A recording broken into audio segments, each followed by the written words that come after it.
Hello and welcome to our webinar for our new UCS coaches. Special Olympics Colorado is putting this on so that all of you who might be interested in coaching or being involved with the unified program, we hope that this short Q&A with some of our experts from across the state will help you get started. We're going to go ahead and start with some quick introductions.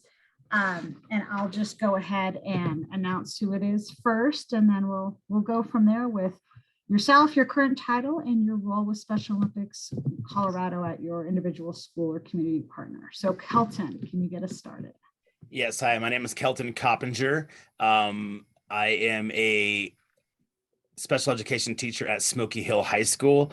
I am also the unified sports coordinator. So that's in our district, each building has one, and it's kind of like the athletic director for unified sports. So we do all the scheduling and all this stuff, but I am also one of our unified sports coaches. I coach flag football and basketball, and then I assist in track. So that would be my role. I don't have a role specifically with Special Olympics, but that's what I do with Smoky Hill, and I communicate directly to Special Olympics to very many people to help get all that going. Thank you, Kelton. And yes, that's exactly what I meant, your Special Olympics role on your individual campus. So thank you. Molly, we have you next. Hi, my name is Molly Mason. I am currently a special education teacher in the 18 to 21 transition program in Denver Public Schools. It's located at North High School. And I am currently just volunteering with my previous school to be able to help out when they have Special Olympics and unified events. Our previous school is? Previous school is South High School in Denver. I just think it's great you went from south to north. Wonderful. Well, thank you, Molly. Lisa, we have you coming up next. Hi, I'm Lisa Cicino. I am a retired PE teacher in the Cherry Creek School District for Black Forest Hills Elementary. Spent 20 years teaching PE. I started redshirt rookies at my school. And like Kelton said, it's the best part of my day. If I could do just that, I would. I volunteer for Special Olympics now on any of their unified events that they put on. I'm also having the unique opportunity to pilot homeschool redshirt rookies. That's why I'm still wearing my redshirt rookie shirt today, because we just had our second one and our numbers doubled, and we're looking for a gym to go to. So that's what I'm currently up to. Thank you so much, Lisa. And then Kelly, last name W, so you go towards the end. It happens. Yeah. Okay, so I'm Kelly Weeks, and I am a former 18 to 21-year-old transition special education teacher in the Grand Junction area at the Career Center, and our program is called the InSteps program. I'm currently the Discovery ACE coordinator for Valley Prep, but I'm still involved with InSteps with my alumni and current participants. So I'm basically a volunteer for Special Olympics while I'm, on campus and trying to encourage unified partners throughout the campus. So that's my role now. Fantastic. And again, my name is Maricela Schucke. I'm the Urban Schools Manager in the Unified Champion School Department of Special Olympics Colorado. I did some quick math, and we have over 30 years experience within Urban Unified Champion Schools. And that doesn't include all the other years of volunteering that are added on to that. So what a wonderful group of experts that we have here. And again, thank you so much for being here. As I mentioned when I invited you all, you are some of our all-star coaches and teachers out there, and we just want to borrow your brain, right? We just want to learn from you. That's the idea of mentoring sometimes from afar. We have from north, south, east, west of the state here, and we'd like to learn from you. So what I'd like to hear is, how did you get started as UCS coach, Special Olympics, Unified Champion School coach or teacher? I know different schools call them different things. And what was your first role? Well, for me, I first got introduced to Special Olympics with my dad when I was younger. He worked for Coca-Cola, and they used to sponsor Special Olympics. And he used to help set up all their winter games and snowmobiling activities. And so when I was young, I used to go and help and do all that stuff. So that was the first time I ever got involved with Special Olympics, is actually when I was a little kid. Then when I got hired at Smoky Hill High School as a special education teacher, I was asked to then be our unified coordinator. And at that time, I had no clue what that even was. And I had no clue what unified sports were 7 years ago, because all the previous schools that I'd worked at before never had any of that. So I never was exposed. So I got involved right away. I was thrown into the fire. I was given a bunch of names from Special Olympics. A lot of those people are no longer with Special Olympics Colorado, but they all got me started and helped me with getting uniforms and scheduling things and all that. So then I just started coaching basketball first, and then we've since added flag football and track and cheer. And we're adding more sports all the time. We're gonna add esports, unified esports this year, and then kickball and bowling next year, hopefully. So that's been my role. My first role was just as the coordinator, and then I was an assistant coach. Now I'm a coach, and I coach most of our sports except for track. You still help with track, I heard you say. I still help with track, yeah, but by the time I'm done with flag football and basketball, like I start in August and end in March with all that, like by that point, I'm kind of fried. And I also, until this year, I was also a varsity football coach for Smoky Hill. I was our assistant head coach for the last 10 years. So I did that on top of all this other stuff. So by the time March came, I was really fried. So I have two other wonderful teachers in my office who are like, we want to do track. And I was like, awesome, because I would rather just come kind of support and watch on meet when we have meets instead of being every day, because I'm kind of burnt out at that point. Sure, love it. Yeah. Who'd like to go next? I can I'll share. go next. Oh, Go ahead. sorry. So similar to, I started in Special Olympics when I was in high school. I got to support a lot with our polar plunge program in Maryland, where like we would actually go into the bay and so we raised a lot of money with Special Olympics and got to experience that as a high school student. When I first became a special education teacher here in Denver, I was really excited to get to do all the Denver Special Olympics events like bowling and track and field and basketball. And then when I moved to South High School, we have a really wonderful unified program. And I'm a special education teacher, but I also got to be like an assistant coach for the unified sports program and just really supporting all of our students like on the field and off the field. Wonderful. Lisa, did you want to follow? I would love to follow. I got started in 2012 when our school was brand new and opened. Another school was sending us their ILC program. And at the elementary level, ILC is the Integrated Learning Center.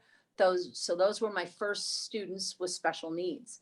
And I was asked to run this program by the teacher who was losing the program. With tears in her eyes, she said, I can only give these kids up to you if you promise me you'll meet with Aloe Perry and Shaka and do this program at your school. And I said, I'll do anything at my school that'll help all these kids. What is the program? What's it called? And so I learned about it. And by 2013, we were on our way. We called the program Red Shirt Rookies at the elementary level. That's what we called it. And I started with flag football, soccer, and basketball, and ran the program with middle school coaches. And then I found the magic in asking my own students to coach. So that's how my program got started. All right. Kelly. So for me, I actually was asked to play on a unified softball team about 8 or 9 years ago by a local organization. And so that's kind of my introduction into Special Olympics. And then I transferred to a school where I became the 18 to 21-year-old transition coordinator, special ed teacher 7 years ago. And I just felt like Special Olympics was such a great fit for that population because it was long lasting, you know, that they could do it while they were with us at InSteps, but then they could go on and continue to keep being in touch with each other and having that experience as they just move through their adult lives. So, but my first role was as a unified partner on a softball team, which I felt sorry for those guys, but it was fun. It was fun. I had fun. Well, while we have you, Kelly, I'll have you answer the next one first. What would be the top 3 pieces of advice you would have for a brand new coach? So someone who's thinking about starting this at their school, and you know, haven't been part of it before, or maybe they have, but they don't know much about it. 3 pieces of advice for the new coaches, teachers. out there. And get the support of your admin first. I mean, make sure that they're on board. And fortunately, we have really strong admin here. I don't know if this is okay, but I have a Facebook group. I started a Facebook group for my alumni within Steps, and they're all adults, so they're not little guys. They're 18 and over. And that seems to be really helpful because, you know, they are so engaged in social media, and also making sure that the parents are very much informed of what you're doing, because you can have conversations with your athletes and the parents are clueless because they're just not sharing that information. So communicate. I would say would be my top 3 pieces of advice, and find the right people you need to talk to. So.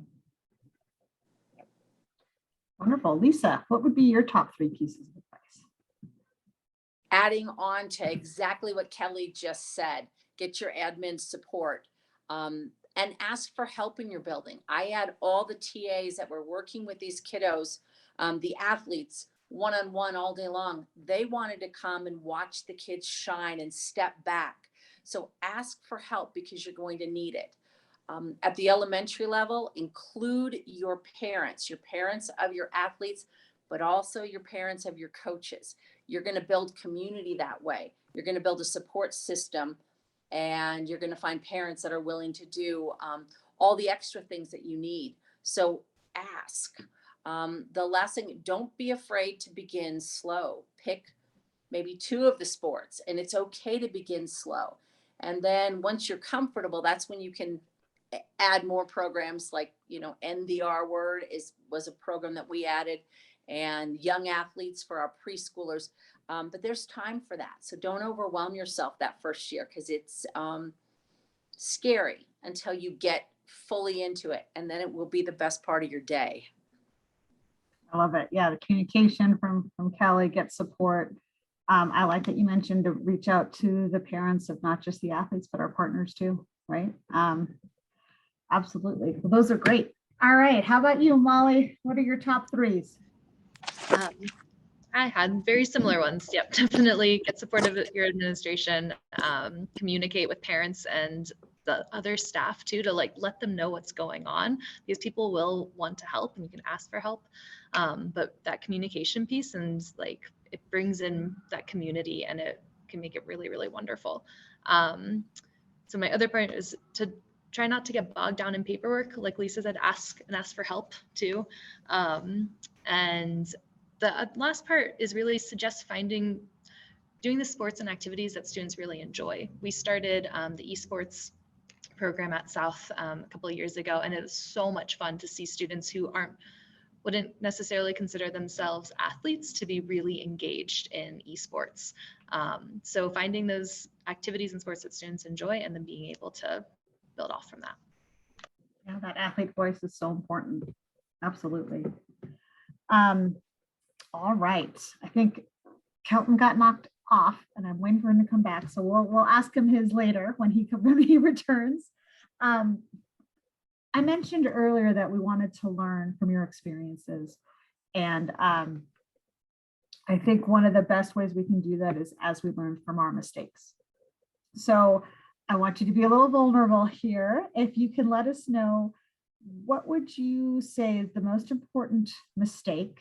And we're not afraid to make mistakes, right? What's the most important mistake you've made in your role in Urban Unified Champion Schools? And then what you learned from it, of course. So once again, everyone makes mistakes. What's the most important one that you made and what you learned from it? Well, I can go first. I think there's like 2 that are like tied for the most important mistakes. One would be not asking for help, not asking for enough help, and assuming that you're on your own in this. I think that there are people around that will help, and that's already been stated, but I think the mistake I've made is just assuming that I have to carry the load and get all the paperwork done and get everything. And I don't. I can just kind of lead the charge on that. I'm kind of a control freak though, so that's hard. The other thing would be just don't leave anything to question. You know, I'm probably over communicate rather than under communicate now, because you know, I will send home flyers and I will do emails and I will do phone calls and just try to tap every line of communication I can, because I think too much information is better than not enough information. So, you know, just avoid those confusing times when people don't know where to go or what to do or what the deadlines are and that sort of thing. So just letting people know as soon as I know. So that's, yeah, instead of thinking I have to have it all figured out and put together, I just share where I'm at. Great. Who else wants to tell us they're not perfect? I'll share. When I first started with Special Olympics as a teacher, as my first year as a special education teacher, and there's already so much paperwork anyways within special education, and then the extra paperwork from Special Olympics as well. And it was really overwhelming, and I got bogged down in the paperwork of making sure every student had and trying to like coordinate and I was trying to do too much myself without asking for help. So really asking for help from the community, from making sure that parents are truly like the communication piece. Parents are informed, and also reaching out for staff members and just knowing that there is a community out there if you ask for help and explain the reason why and like how great Special Olympics is and how wonderful. Special Olympics and Unified, they're just the absolute best and they bring so much joy. So asking for help and not thinking that you have to do it all by yourself, particularly when thinking about the paperwork piece. So many coaches will say that, and there's such irony in that, since we try to teach our athletes to self-advocate and ask for help, and sometimes we don't do it ourselves. So yeah, absolutely. Lisa, would you like to share? Sure. My biggest mistake that I did learn from was wanting to keep the program exactly the same as what happened at the former school, Creekside Elementary. I was afraid to change it. And they ran their program during the school day because that's what worked for them. So rather than being bold in that first year, I just kind of sat back and learned. But I knew what would be better for my community. So by the second year, I was able to run the program after school so that my parents of my coaches, so my gen ed population parents, could come out and watch their kids in a new leadership role and a role of tolerance and acceptance. And it was brilliant for those parents to see. And then the ILC parents, my coaches, they came out, and the acceptance that happened between those two community groups was just what I needed for this program to really take off. And they were my invisible fence line for my runners, and they participated, and it just worked well. And I followed up with having it like that, the way that was right for my community for the next 8 years. So that was quite the learning lesson. Sure. Thank you. Kelton, welcome back. We'd love to hear you're on mute still, but if you're able to unmute yourself, there we go. We'd love to hear your top 3 pieces of advice for new coaches. And then we were all sharing the most important mistake that we've made and what we learned from it in our role in Unified Champion Schools. Okay. Top 3 pieces of advice. First, I would say is communication. The biggest piece would be communication with parents, making sure, like, I send out weekly, if not daily, emails about what's going on with my Unified programs every week. Even right now, we just finished flag football and basketball's not starting for like a month, but I'm already sending out emails saying, get ready for basketball. Practice is coming. Make sure you're registered with Special Olympics. Make sure all those things are done. Get physicals done. And then once season starts, like, I send a weekly email on Monday morning saying, this is our schedule for the week. And then I still will send something on Wednesday and Friday. Just so, to me, communication with parents is a big deal, just so that they know what they have to do with their kids, getting them to and from games, getting them to and from practices. Communication with my partners is a huge key. Usually I don't deal with the partners' parents as much because I have, high school kids, and most of them are juniors and seniors. So I make sure I have an email or a text thread with all of my partners, and I'm updating them the same way on Mondays. Hey, here's our schedule for the week. Making sure that they are also set up a Special Olympics and getting through that process for them as unified partners, making sure that they have a schedule in front of them at the beginning of every season, so they can, if they work, they can make sure they're taking off work. Because with my partners, I don't mind if they miss practice as much. I mean, most of them don't, but games, I obviously want them there at games all the time. So I want my kids there participating in. So that would be one. Communication, and also then communicating with obviously like your other coaches from schools and people with Special Olympics. I don't think there's been a day the last 6-7 months that I haven't talked to at least one person from Special Olympics, either via email or a Zoom call, or they're texting me, I'm doing something. So I just think that's probably the most important piece of advice. Just communicate. If parents don't know what's going on, if your partners don't know what's going on, if the other coaches and stuff don't know what's going on, then you're not going to have a lot of buy-in, especially from parents. And that's really where it's important. We don't get transportation a lot for unified sports, so I have to communicate with my parents and let them know that that's the most important thing. Like making sure if your kid's going to participate, unfortunately, transportation has to be provided by parents, and so I have to make sure that's communicated and make sure the logistics are set up and all those things. So.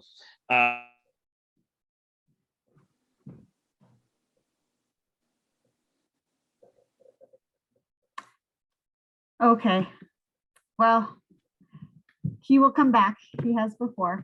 So I will trying to make the view so that it's not just on him here.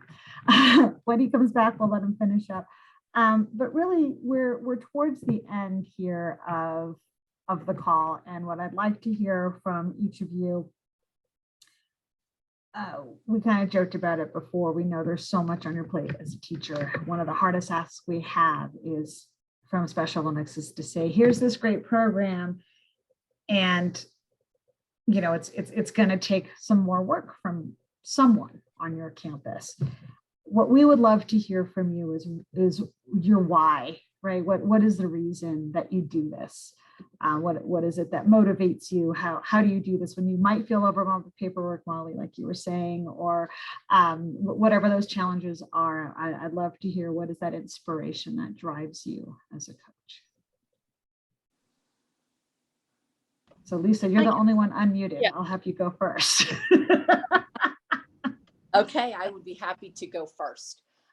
Like a few of us had already said, it is absolutely the best part of our days, the days that we get to run the Red Shirt Rookies program.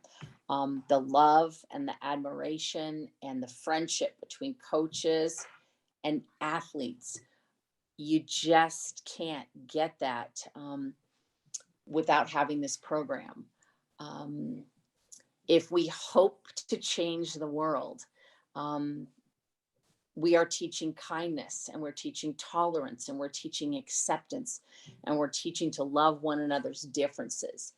There is no better way than running a Special Olympics program in your school. Thank you, Lisa. Molly, would you like to try to follow that? Yeah, and that's something just to clarify. I don't know if some other, like, I think in elementary school, Lisa, you might call them coaches. Like in high school, we call them partners.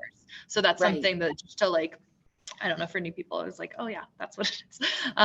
But yeah, similar, just like, it really is the best thing in the world. And to be able to see, so an example, like at the previous school I was at, South High School, we had a really strong unified program, unified sports, and then we also had unified drama as well, where we would do like joint musical productions as well.